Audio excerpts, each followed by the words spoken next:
What is up, everyone? This is Ray here with Franchise Tag Fantasy Football, bringing you Week 13 of the Waiver Wire. I understand we took a little hiatus there, Thanksgiving and all, and families and whatnot. Gotta spend time with your family. We apologize for not getting to you guys faster. It's just a busy time of the year. So, without any further ado, just wanted to give a quick shout out to Aaron. I know he's having a whole lot of busy action going on his side. He'll be back on the show soon. So uh, we plan on giving you guys as much content as we possibly can. But as you guys know, this is just uh, a hobby till we're getting paid, right? Pretty close.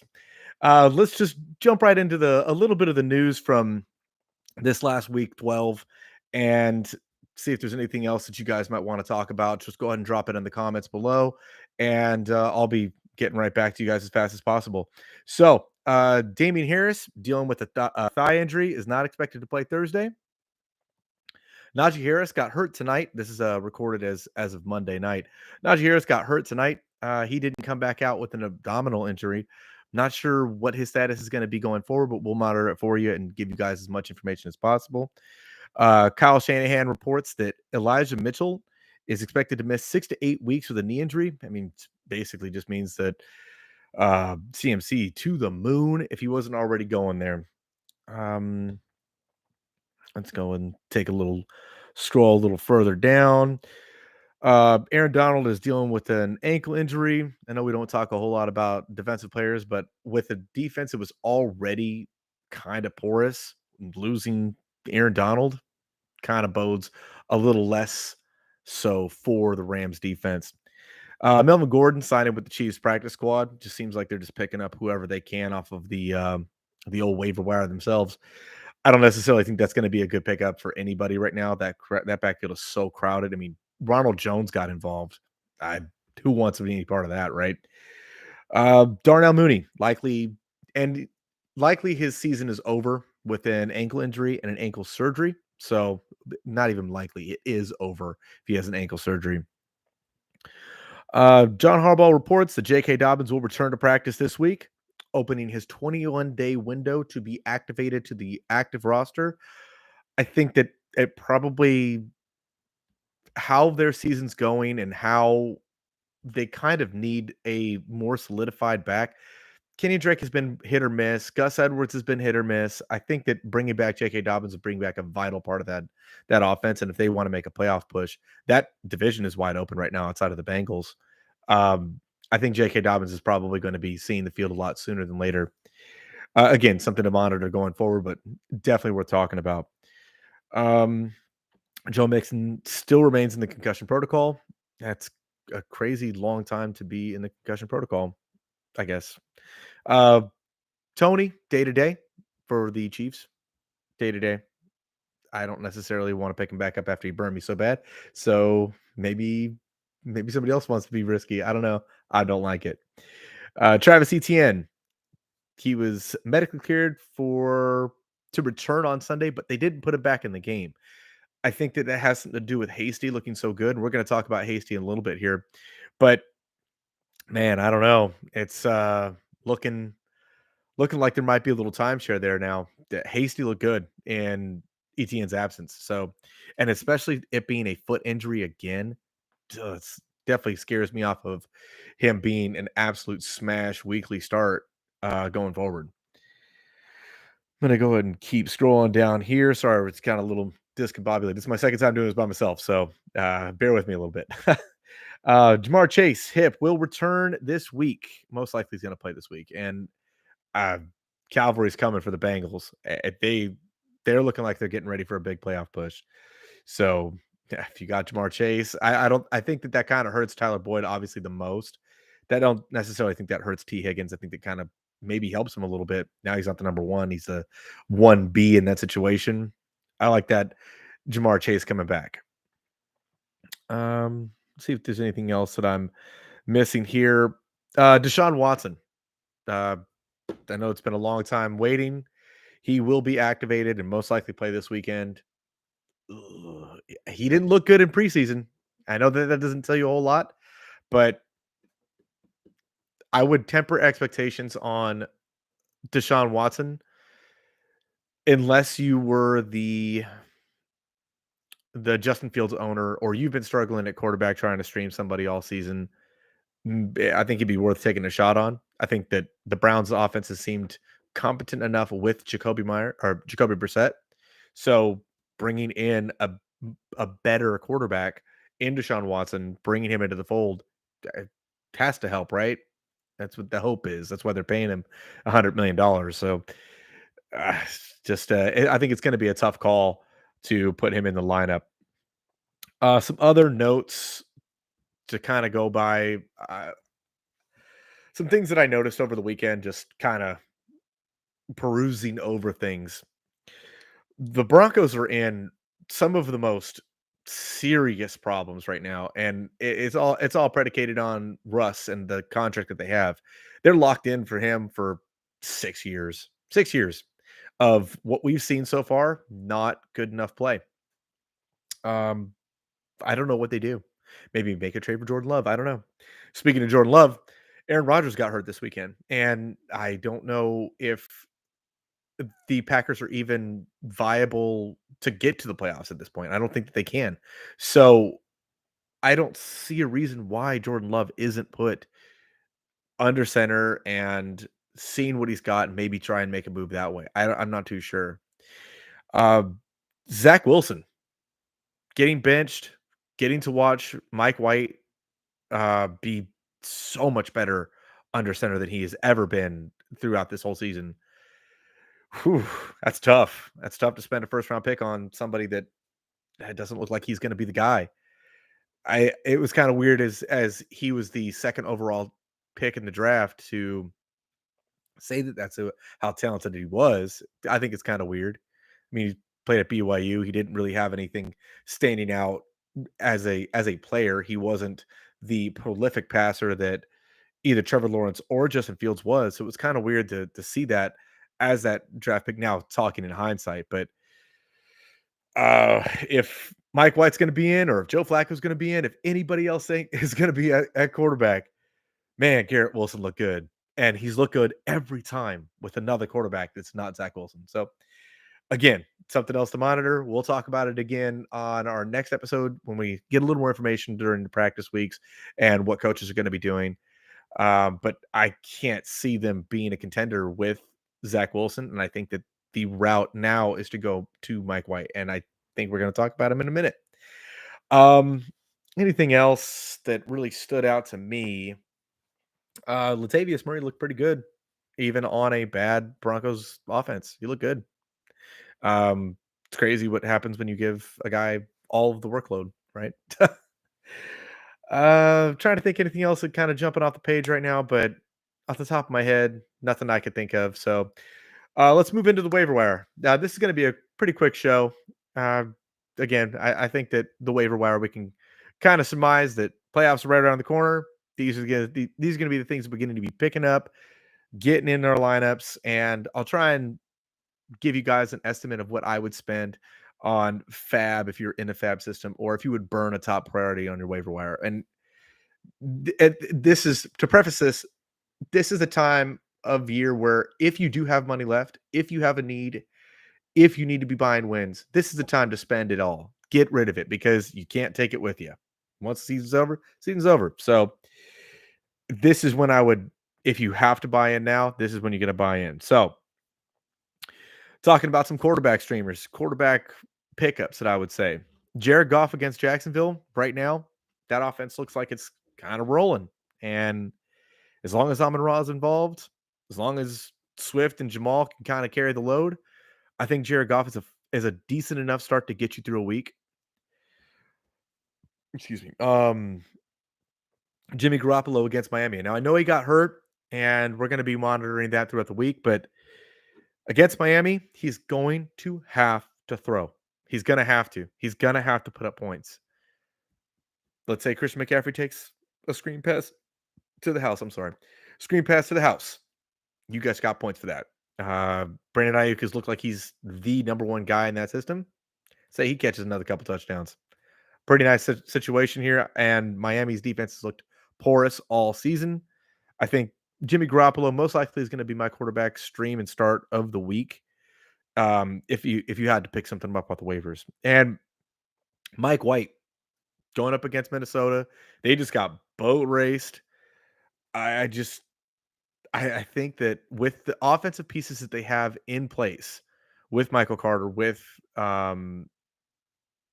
Garrett Wilson, with Elijah Moore, um, I think that he's got enough weapons around him, and that offense has got enough dynamic players to it that Mike White can't really fail unless he does it himself. And what we saw this last week in the rain, I can't deny that he isn't a viable fantasy starter.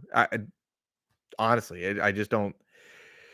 Now, I would preface this by saying I wouldn't spend anything on any one of the three. I wouldn't burn a top priority for them. I wouldn't spend more than maybe 5%, 6% of your fab on them. But if you need a quarterback, there's some out there. There's some out there. I'm gonna again say if Trevor Lawrence is available in your leagues, you need to be rostering him if you need a quarterback. He needs to be your quarterback at that point. If he's available. I understand that he's probably about 65% owned. It truly looks like he is taking a step this season and going forward to next season. I think he might be in consideration because he's mobile enough to be a top 12 quarterback next season. So just something to monitor for that. Outside of that, I'm not really interested in starting really anything else. I mean, Taylor Heineke does have mobility to him, but he just doesn't put up enough points. That their offense is set up to run. I don't necessarily think that even against a I don't know, wouldn't say a top tier defense, but even against a team like the Giants, I'm not really interested in putting him in and streaming him weekly. I don't think that he gives you enough upside to justify that when there's other names out there, especially like a Jared Goff or a Jimmy Garoppolo that would get you potentially more points, I think. Moving on to running backs. I mentioned it last week. I'll mention it again. Kyron Hill probably needs to be rostered. I understand that the running game in LA isn't that good, and I understand that the offensive line isn't that good. I get it, but I mean, running backs are thin. They're real thin, and Cam Akers has shown a propensity to be hurt. There is nobody else in town, so if you have a spot to burn, I think Kyron Hill needs to be rostered. And man, Cam Akers doesn't look that good. So I just don't understand why they don't give him a chance, you know? I think the number one waiver wire ad this week, and I think it should be, is Jermichael Hasty. You saw when Travis Etienne went down. He got all of the work, all of it, and he looked good doing it. I don't necessarily think that Travis Etienne is going to lose his job to Jermichael Finley, or I'm sorry, Jermichael Hasty. I'm reaching back in the past right now, but I do think against Detroit could be a spot start, especially if Etienne is held out again this week. There's a reason why they didn't put him back on the field. They think that it might be a little more serious than what maybe Travis Etienne thought. Now, I can understand that this is I don't know, pretty not great, I guess, for for the for the ETN owners. I get it, but look, I think Hasty needs to be rostered, especially if you're the ETN owner. You can go pick him up. He would be somebody that I would spend probably about 40% of my fab on because you would saw the talent. Their schedule was nice. The offense is adequate to good. I think that's a pretty solid pickup. Samaje Perine, we said it last week. Say it again this week. They're playing against Kansas City. If we're going through the week and we're still hearing that Joe Mixon hasn't progressed in the concussion protocol, oof, I think that needs to be a smash ad. Uh, he's going to be necessary in that game. So, but what you're getting is you're getting a 1 to 2 week rental for however how long Joe Mixon is out for. Some other names that I'm looking through, I'm not really seeing a whole lot. Matt Breida, I think at this point, if you're the Saquon owner, you probably need to roster Matt Breida. Um, he looks to be in line to if Saquon went down, Matt Breida would be an absolute uh, everybody be running to the waiver wire to add him. It'd be 100% a fab to spend to get him if Saquon were to get hurt. So having him on your roster preemptively, probably a good move. And then the last name I'd like to talk about, Mark Ingram. I know, gross, disgusting. They play against Tampa Bay.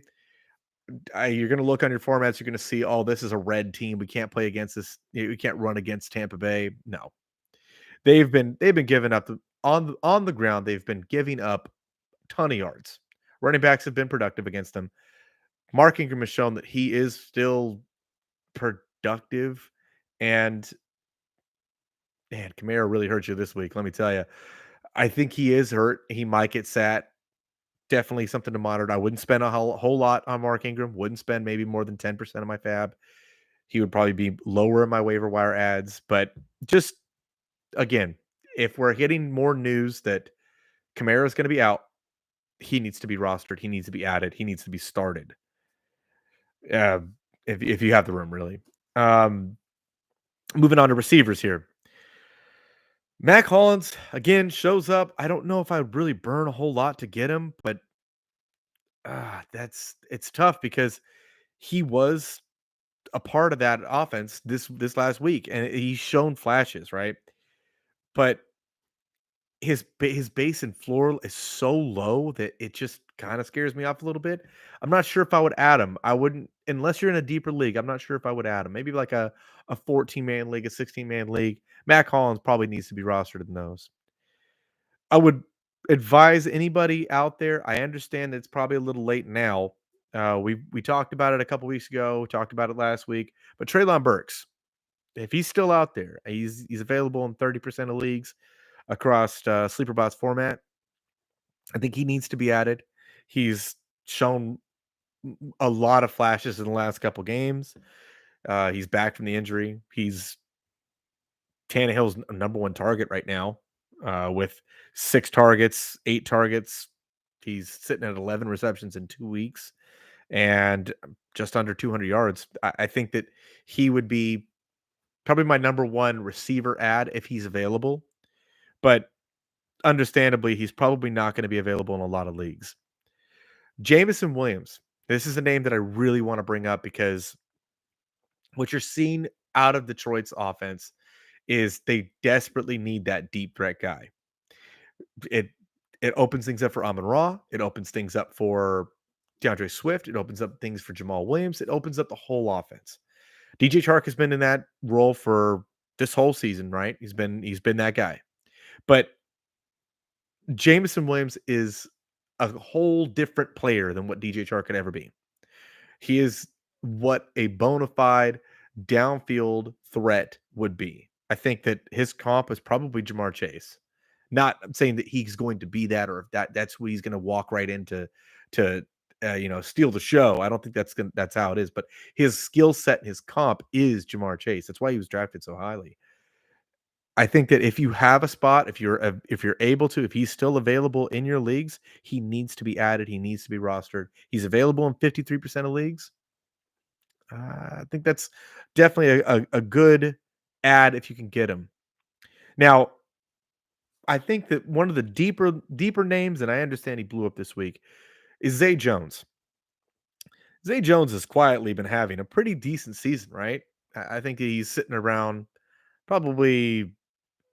He's a good receiver 3, but you've seen that he's shown flashes there. He was drafted highly by Buffalo a few years ago. I think that in deeper leagues, maybe again 12-man, 14-man leagues needs to be rostered.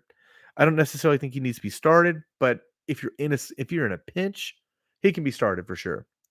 And if you're in one of those pinches, please put that in the comments. Let me know, and I'll talk you through it. See what you got.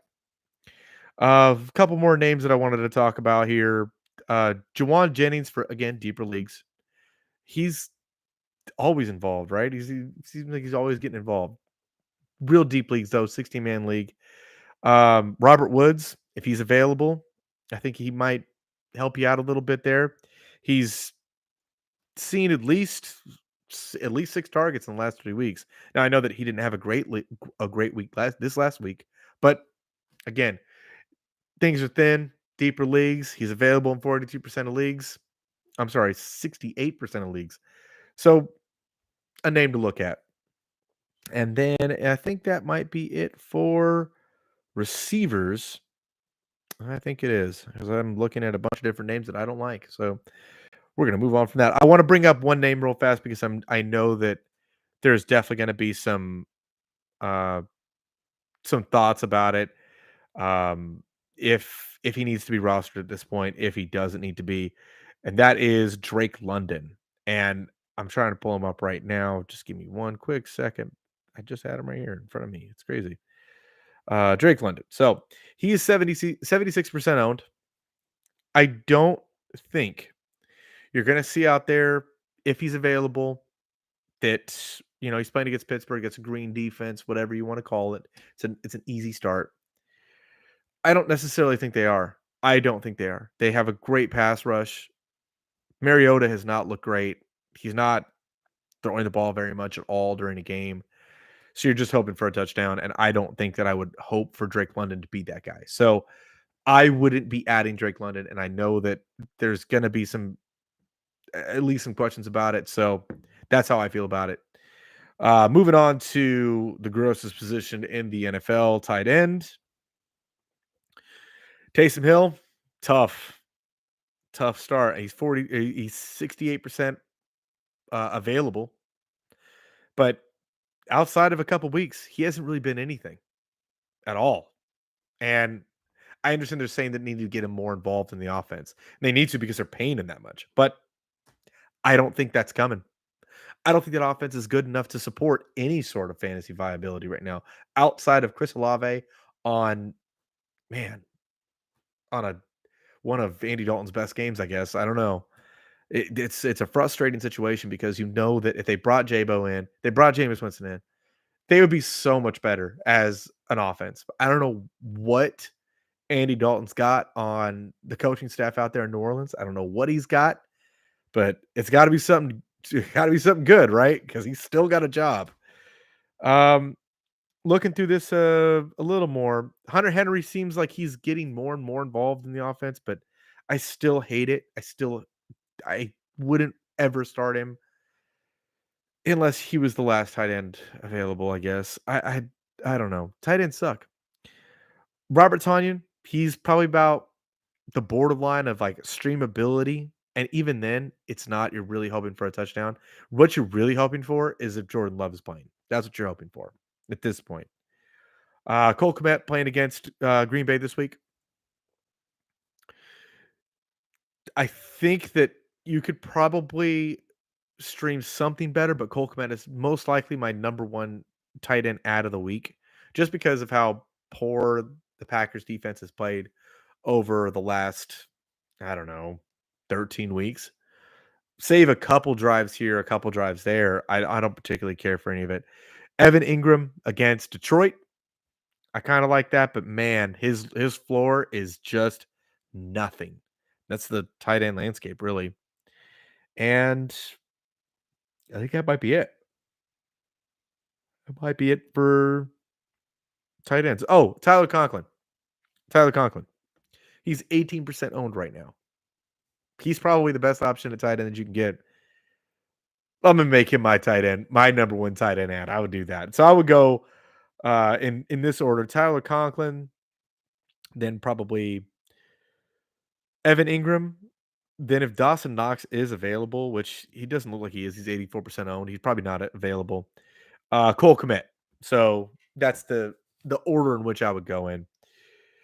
I think this is the meat and the potatoes, right? This is what everybody's here to really listen to, because if you're playoff bound, this is the time to start streaming defenses and really pick some defenses up. They might have a pretty positive schedule. And hopefully somebody told you to go pick up Cleveland's defense last week to play them against Houston this week. Houston is a dumpster fire. 100% one of the worst teams I have ever seen fielded right now. They are awful. And I don't think it's going to take a lot to beat them. I don't. Cleveland's defense is probably going to put up 15 to 20 points. There'd be my defensive start of the week just because they're playing against Houston. Looking at some other potentials, if Justin Fields doesn't play, If he doesn't play, then Green Bay's defense could probably be streamed in this situation. If Justin Fields does play, he's probably going to run for about 400 yards against that defense. So that's how you got to monitor it. I wouldn't burn a waiver wire ad on him. I wouldn't, but that's just a plug and play start. I bet they don't get picked up unless news breaks tomorrow that Justin Fields is not going to play this week. Try to look at a couple more. Let's see. Maybe not. Maybe New Orleans defense against Tampa Bay. Maybe. Kind of don't like that though. That's about it. That's about it. Maybe Tampa Bay's defense against New Orleans. You can do either one of them, really, because I don't think they're going to be putting up a whole lot of points. If Tampa Bay's defense is still available, it's available in 50% of leagues. They are playing against San Francisco the week after that, then Cincinnati, Carolina, and Atlanta. So they finished strong. But you're going to have to hold them for that long. I don't know if you're going to want to do that. So I think right now Cleveland's defense is probably the defense to pick up right now and stream for a little bit. For Houston, at least. Then they play against Cincinnati, Baltimore. They finish with Washington and Pittsburgh. So if you can hold on to Cleveland's defense, if you can, they have championship week against Washington. And I think that's a smash start. So outside of that, I think that might wrap up the show for the waiver wire today. Sorry that I'm a little bit all over the place still. It's still I'm still getting used to doing this solo, so it's definitely a different take. But if you guys could, please, if you stuck around this long, hit that like, hit that subscribe, help us grow. We are almost to 1,000 subscribers. That is such a huge benchmark. And for those people that are already, subscribed and they're listening, I can't say thank you guys enough. This is such a huge accomplishment, I would say, to have you guys, subscribing and getting involved, getting in the mix. So please hit that like, hit that subscribe, and as always, if you guys got some questions, throw them in the comments and I will be sure to get to them right away. But until next time, guys, I will see you guys later.